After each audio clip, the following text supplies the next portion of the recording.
Welcome to Shaun Show. I am Shaun, and ladies and gentlemen, we're going to talk about something that's really been overlooked by a lot of the NBA experts. Are the Brooklyn Nets the team to beat?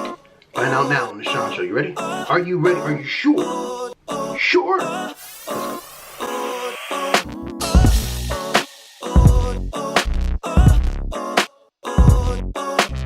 Welcome to the Shaun Show. My name is Shaun. Remember to like, share, subscribe, comment. I can only say subscribe, comment. Yes. So today's topic is the Brooklyn Nets. I gotta say, those first few games, they looked unstoppable. They looked great. They looked like a team that offensively was hard to beat. I mean, you had KD playing like KD. You had Kyrie Irving playing like Kyrie Irving. You had Spencer Dinwiddie. You had Karis LeVert. I couldn't get his name out. Karis LeVert. You had these guys were clicking on all cylinders, and then it happened. What's it you're talking about? The it is playing against teams that were not afraid of them. The it was playing against teams that were defense first, offense second. The it was people knowing the playbook of Mike D'Antoni and realizing that we can win because they don't play defense. That is the it. That is the reason as to why the Brooklyn Nets record is not that great.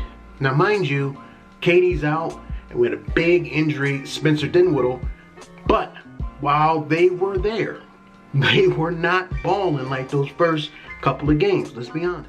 What concerns me and what should concern a lot of people who are picking the Brooklyn Nets to be the NBA finalist, I'm picking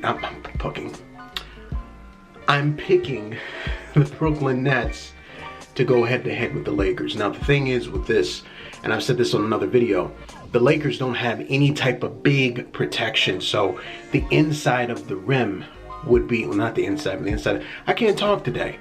The inside of the paint would be something that's going to be very difficult to guard against the Brooklyn Nets. And then who's going to guard KD? We could argue Kyrie, but who is going to guard KD? Who? It's almost as if KD has figured out how to play against LeBron James. He's figured out how to play in finals, big game moments against LeBron James. He's made LeBron James look small in two very definitive moments in these two past NBA finals, when there was a shot that was right between the eyes of LeBron James at the same spot. Now, that was a different time. You did have the help of the Golden State Warriors with Clay and Steph and Draymond. So, of course, you're going to kind of have to do one-on-one, defense. You can't double team KD because Steph is open or Clay's open. That makes sense, right? But you have to put yourself in a position of thinking about what would happen with all this offense that's going on. They're definitely running. Look at it. It's Steve Nash, D'Antoni, and Stoudemire. I mean, this is the 7 seconds or less offense, right? The question is, when the game slows down, and now you have to put in offensive and defensive sets, you have to coach. Are you going to be able to outcoach the Lakers staff?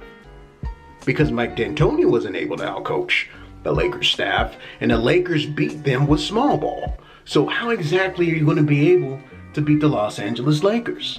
I don't know how. And then, of course, you got to get by Milwaukee. Now, I think if it's Milwaukee and the Brooklyn Nets in the Eastern Conference Finals, I think that's going 7 games. Giannis, he does not have a jump shot that is reliable, but he's going to be difficult to guard. He's always been a passer. He's someone that protects the rim. He was defensive and MVP. Player of the year. How can you stop Giannis? Well, Giannis doesn't have a co-star. And because he doesn't have a co-star, you can argue that, you know, he does have some good role players. You have Drew Holiday as a co-star. You have Chris Middleton as another co-star. But who's the guy that says, move out the way, give me the ball? They don't have that on the Bucks. These guys would have to play way above what they're normally playing to be able to match a Kyrie and match a KD. So the question is, are we just seeing fools go? I wouldn't call it fools go. I think what I would call it is these guys are still learning how to play with each other. Pause.